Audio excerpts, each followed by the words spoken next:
Welcome students. In today's class we will learn about interface. So first of all, what is interface? Interface can contain one or more methods, properties, indexers and events. म्हणजे interface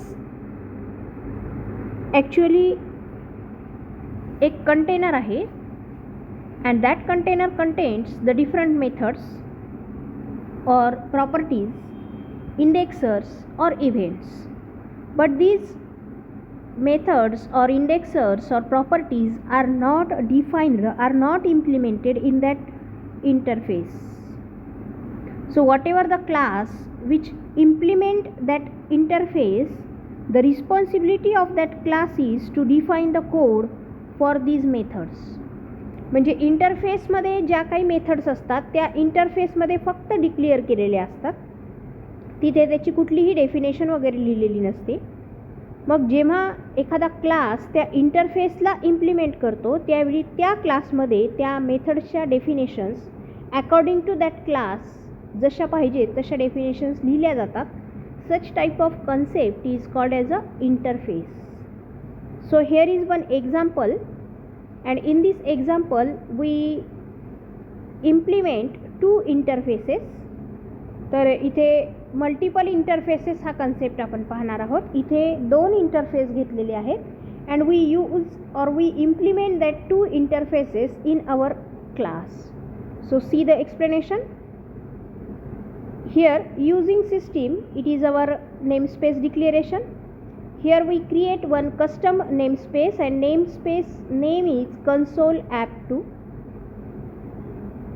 या नेमस्पेसमध्ये आपण एक interface declare केलेला आहे. So here is that interface interdemo. आणि या इंटरडेमोमध्ये आपण एक शो नावाची मेथड डिक्लेअर केलेली आहे. Now here is one another interface interdemo1 and this method or this interface contains one display method. ह्या दोन्हीही मेथड जर तुम्ही पाहिल्यात तर we just declare these methods here. We do not write the definitions for this method. These definitions are written in the class which implements these two interfaces. जो class या दोन इंटरफेसला implement करेल त्या क्लासमध्येच ह्या डेफिनेशन्स डिफाईन केलेले असतील. So here is the next statement, interface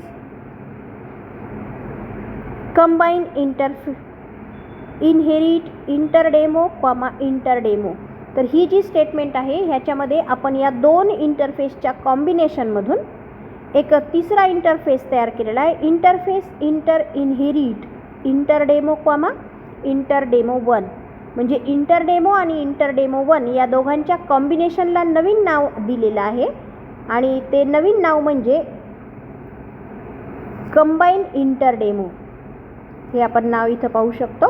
so combine combine inherit हे याचं नाव आहे.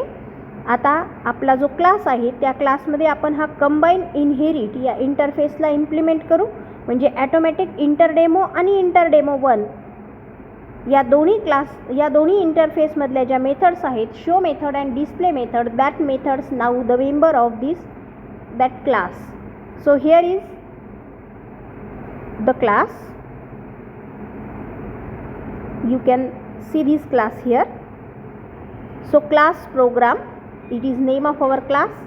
आणि आपण या प्रोग्राम क्लासमध्ये कंबाईन इनहेरिट नावाच्या इंटरफेसला इम्प्लिमेंट केलेलं आहे. तर कुठल्याही इंटरफेसला जर आपल्याला इम्प्लिमेंट करायचं असेल तर त्यासाठी आपण हा असा कोलन सिम्बॉल वापरायचा असतो. So colon symbol, by using this colon symbol you can implement in interface for our class. आता या कंबाईन इनहेरिटमधल्या डिस्प्ले आणि शो या दोन्ही मेथड्स आता आपल्या प्रोग्राम क्लासच्या मेंबर आहेत. We can define these methods in our class. So here is the definition of show method and this is the definition for display method. तर या दोन्हीमध्ये आपण शो आणि डिस्प्ले या दोन्ही मेथड्सच्या डेफिनेशन्स इथे लिहिलेल्या आहेत. नाव next, here is our main method. आणि मेन मेथडमध्ये आपण तुमचा जो प्रोग्राम क्लास आहे त्या प्रोग्राम क्लासचा इंटर हा आपण ऑब्जेक्ट डिक्लेअर केलेला आहे आणि हा डिक्लेअर करत असताना न्यू प्रोग्राम असं लिहिलेलं आहे. It means that we can now call the methods from this class by using this object. So here are the two statements. These are the two statements. So inter dot show आणि inter dot display म्हणजे आपण ह्या दोन्ही इंटरफेसमधल्या methods आपण आपल्या क्लासमध्ये use करू शकतो. So here is the main method complete. Here is the class definition complete and here is our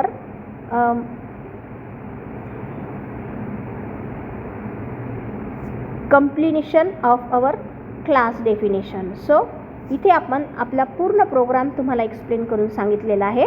so in this program actually we use two interfaces, interdemo and interdemo1.